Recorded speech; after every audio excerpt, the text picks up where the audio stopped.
Why planning ahead is important. Somebody once told me if you fail to plan, you plan to fail. So planning in a business situation is vital if you don't want your business to fail. So what do we mean by planning?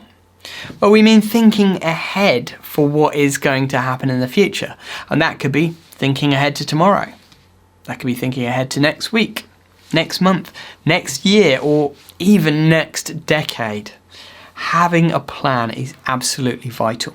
So let's start by doing thinking ahead for tomorrow. Very simple way that I help to keep myself organised when it comes to my work is that the morning that I wake up or the evening that I get home, I've got a plan for the next day. And I learned this from a great book that I read, which is all about how chefs plan for their meals. It's a brilliant, genius way of just making sure that you don't get caught out on a job. And what it involves basically is thinking through the job step by step and making a list of exactly the steps that you're going to take to do that job. And therefore, what items you're going to need. So maybe it's what tools you're going to need, and maybe it's what materials you're going to need. And that is vital because there's nothing worse, you've probably experienced it yourself, there's nothing worse than getting to a job and realising that you've forgot to put something in the van that you needed, your long ladders on the roof, for example, or you forgot to bring your core drill set to be able to drill the core out for that fan that you were going to install in the wall, or whatever it might be. Or you forgot to pick up that special type of cable that you needed for the job.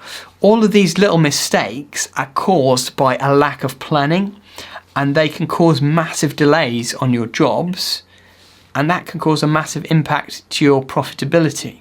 So just taking some time to plan ahead will help you massively when it comes to this. So what I personally do is every evening and every morning I do what's called a mise en place, which is where you basically just put everything into place on paper or in your mind or on some kind of digital device where you walk through the job for the next day ahead. It could be in the morning for the job that's the day that's ahead of you, or it could be in the evening for the day that's to follow. You can do it either way, but the point is to plan ahead. Just think through what you need for the next day and make sure that you've got everything in place. And that thinking through the job and going through step by step can just help flag up potential issues. For example, oh yeah, I've got to work up high on the outside wall, so I'm going to need my long ladders on the roof of the van. That can save you a wasted hour or two of travelling time having to go back and pick up your ladders, for example. Or, other things that you might need for the job, things that you need to do. If you plan ahead, you won't forget. Simple things like that are avoided by just planning ahead. And it's important to not just plan ahead for the next day, but plan ahead for the next week and plan ahead for the next month. For example, next week you might be doing a job that you need to order the materials today for, because there are several days lead time on those materials. And if you don't order them in time, then you won't be able to complete that job next week. That's going to put your schedule back on all of your jobs, and that's going to cause real problems. So each week it's important to sit down and plan the jobs for the next week or even the next 2 weeks and make sure you've got all the materials that you need either on site already or already ordered and arranged to be delivered before the job starts, so that again you don't end up stuck. And the same applies to tools.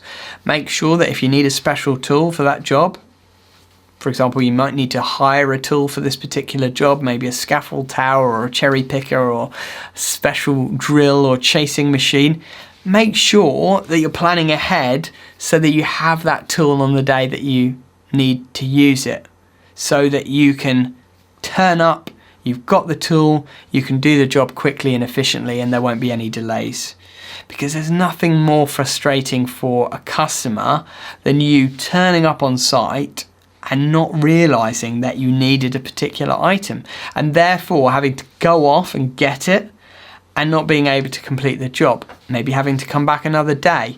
All those kind of things just make you look disorganised, make you look unprofessional, and it results in frustration for the customer.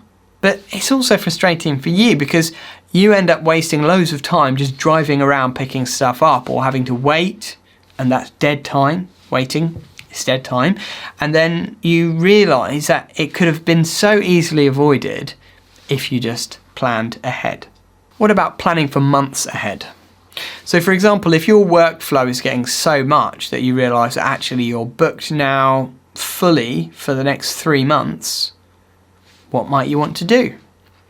Well, in planning ahead, you might realise that if you carry on like this, you're going to get so fully booked that you're not going to be able to handle all the work by yourself. You're going to end up losing customers because they won't want to wait so long.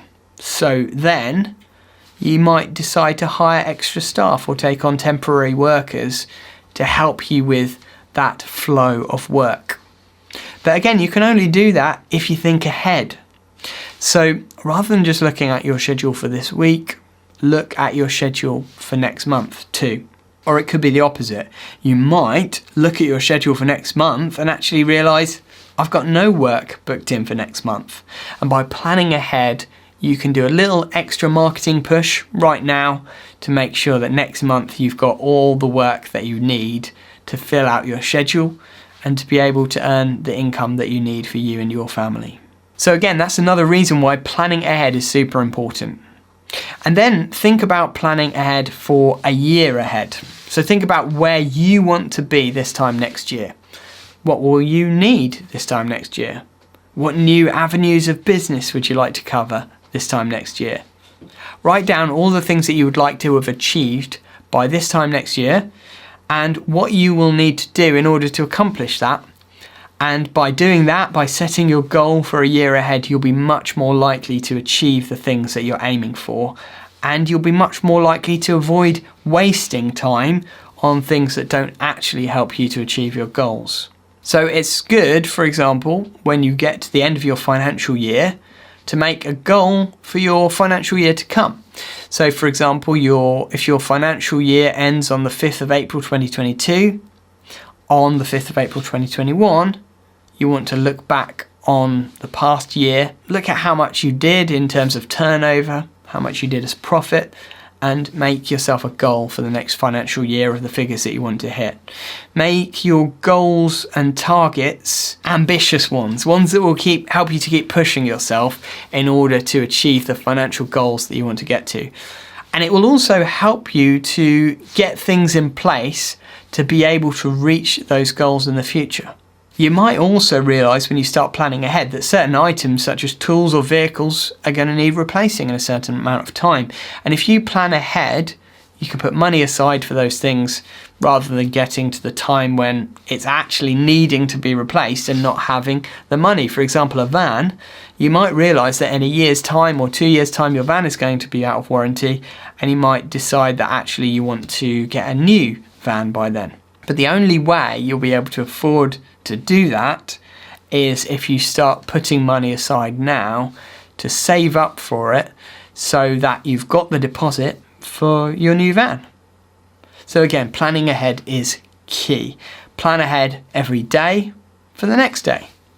Plan ahead every week for the next week. Plan ahead every month or every quarter for the next quarter, and plan ahead every year for the next year, and have a long-term plan too. A plan for the next 5 years so that you know where you want to be and what you need to do now to achieve those goals. If you plan, then you will not fail. But if you fail to plan, then you plan to fail.